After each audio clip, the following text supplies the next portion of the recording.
Hello there. Once again, it's Anton from Anton Obey. Thank you so much for stopping by the collection room today.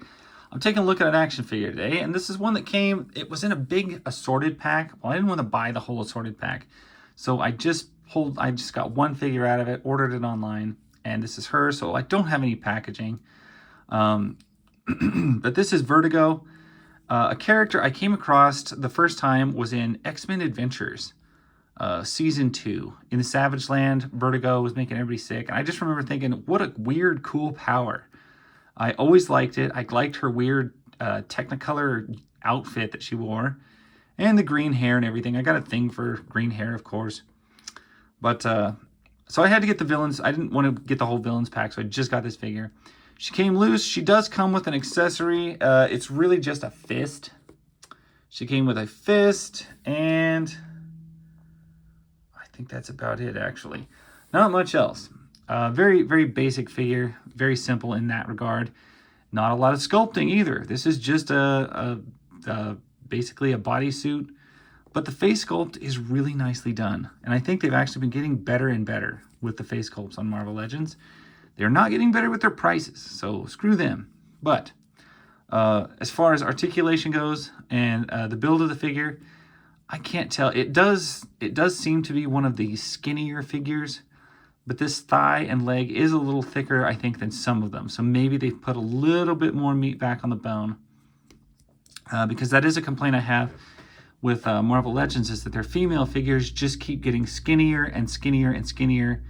And I don't know if it's to save plastic or what the deal is, but it makes them like frail. They get hot in the sun or anything like that. If your house is warm, they'll start to melt in the summer and just kind of keel over. Their knees tend to buckle and things like that. And if you go with like the Moonstone body mold, which was a much older mold, you can see it's much thicker. It's thicker in the all the areas that you want it to be thicker. Plus the thighs, legs, calves, everything is just built beefier. And it's not only, I think, more realistic, I think it's much better product as far as construction. Doesn't feel so cheap and like they're skimping out on me.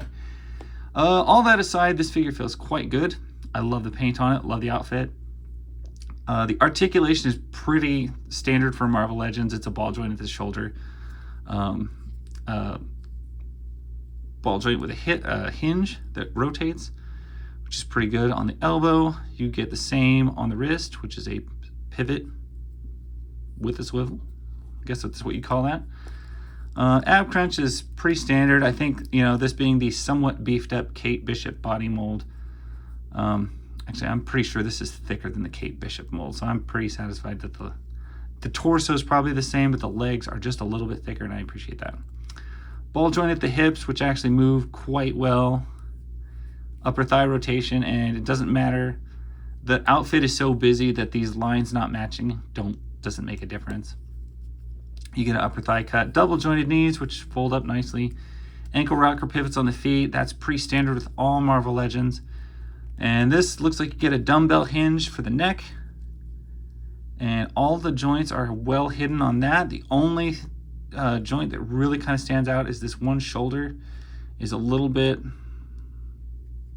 I don't know, blocky. Other than that, it's a very lovely figure. Looks very nice. I don't know why they gave me a fist like that, because it's the wrong hand. I guess if this was ungloved, that would make sense.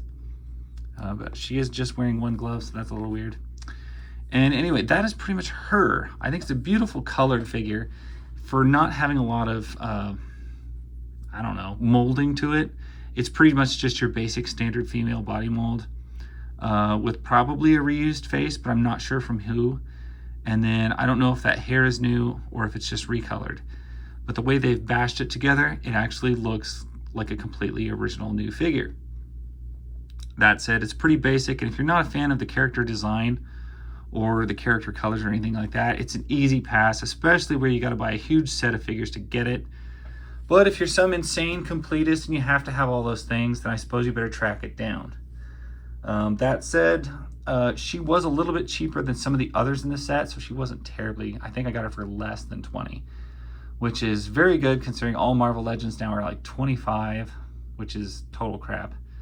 Anyway, I thought she was a good get, and at a good price. I think it was 18 is what my total was, but anyway, that's pretty much all I got on it. This was one I definitely wanted. It's one I wanted as soon as I saw that it was coming out, because I was always a fan of the character. But that's pretty much all I got. Thank you guys so much for watching. I appreciate it, and I will catch you guys later. Bye.